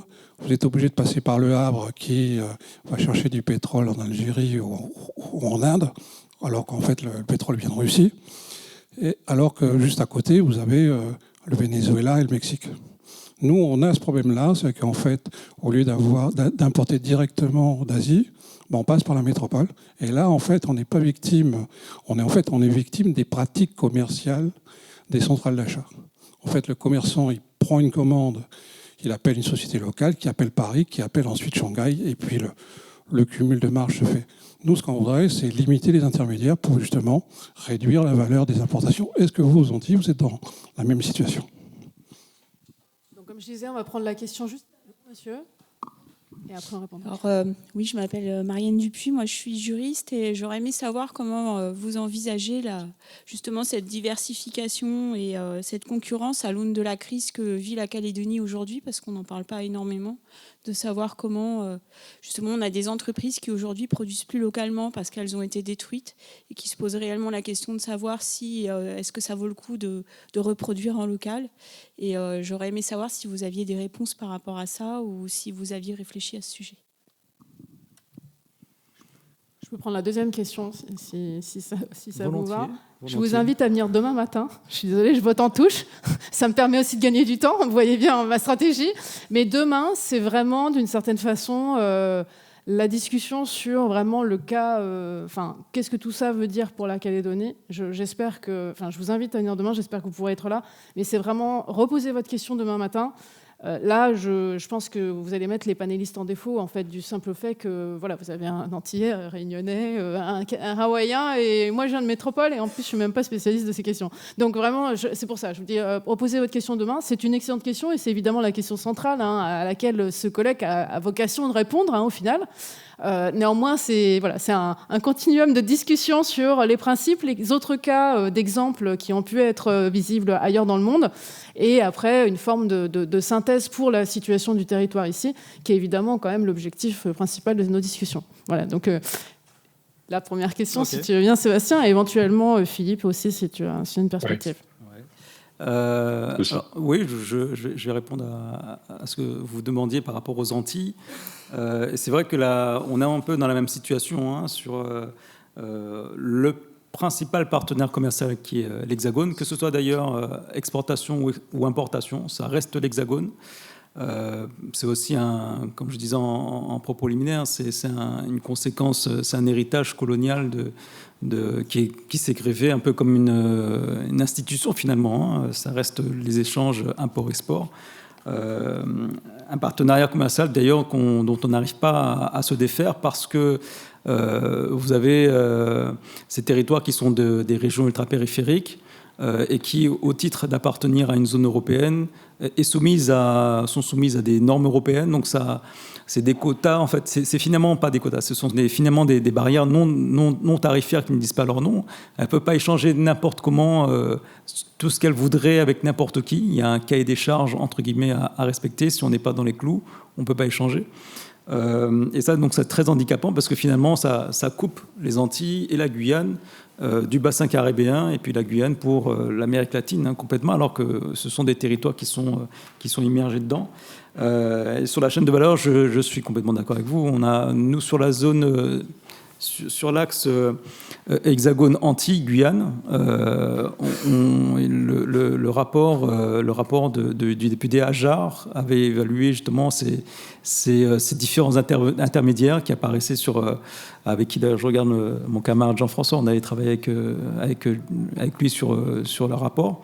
Il y a 14 intermédiaires qui ont été ciblés, 14 intermédiaires, et un tiers de ces intermédiaires appartiennent à un seul groupe, qui est lui-même aussi importateur-distributeur. Donc ça vous dit un peu la complexité du machin, parce que finalement, on a... Et puis chaque intermédiaire ajoute sa marge, et finalement, c'est le cumul de ces marges. C'est normal qu'un intermédiaire ait une marge, il a besoin de ça pour vivre. Mais il y a peut-être des activités, des prestations qui peuvent être regroupées pour éviter justement les marges, voire même encadrer les marges, parce qu'il y a une certaine opacité. On ne sait pas exactement quels sont le niveau des marges de chacun. Et sur la question de l'hydrocarbure, très rapidement, pour permettre la pause café, je me rappelle en 2009, lorsqu'on a eu le fameux LKP en Guadeloupe, il y a eu le feu a pris parce que justement c'était sur le prix du carburant qui était trop élevé. Donc quand la grève a éclaté, il y avait Chavez à l'époque qui avait proposé à la Guadeloupe de exporter son carburant chez nous. Donc à l'époque c'était qui le président déjà? C'était Sarkozy, oui, Sarkozy. Qui avait dit non parce que justement, normes européennes, on ne peut pas acheter n'importe quoi, n'importe comment. Et Chavez a dit, il n'y a pas de problème. Quelles sont vos normes? Je la raffine pour vous, je l'amène. Et la réponse a été quand même non. Donc il y a des enjeux qui font que, des enjeux qu'on ne connaît pas, mais qui font que finalement, ce sont des territoires qui sont assez coincés et qui dépassent. Donc il y a une partie transparente et une partie non transparente. Philippe, attendez, on va essayer quand même. Sinon, il y a le café, au café, sinon, au moins Sébastien, vous pourrez l'interpeller. Mais vas-y, Philippe, peut-être pour avoir le dernier. Oui, non, c'est juste pour dire que sur la question du sourcing, comme monsieur le suggérait ou l'étonnait, nous avons des similitudes puisque nous sommes effectivement dans une forme de cordon ombilical avec les centres d'approvisionnement européens et les différentes régions périphériques. Et pour la Réunion, il en va également de façon similaire, avec des petites différences au niveau de l'énergie puisque le pétrole est raffiné aux Antilles, il est importé directement, nous, de Singapour. Directement, nous ne passons pas ni par l'Europe, ni par Marseille, ni par Fos.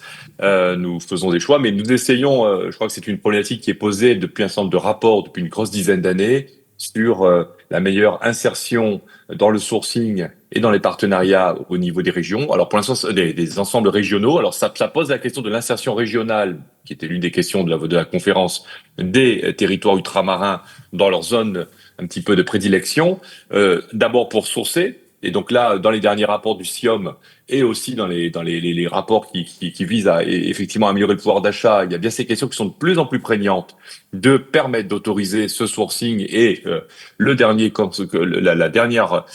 projet de loi qui avait été posé, permettant là aussi d'alléger les normes pour nous permettre de mobiliser des produits et sourcer ces produits venant pas forcément d'Europe, comme disait Sébastien, au niveau du pétrole.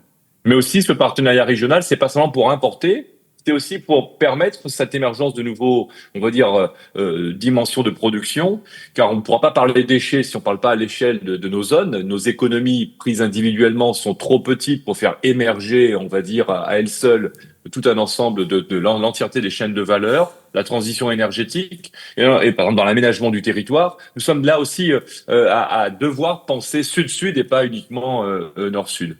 Enfin, Pascal, et permettez-moi, pour faire le trait d'union par rapport à ce que Madame disait, on sait qu'en économie, la meilleure des recettes d'abord, le meilleur signal à envoyer aux acteurs, c'est la stabilité. C'est tout ce qu'on peut vous souhaiter.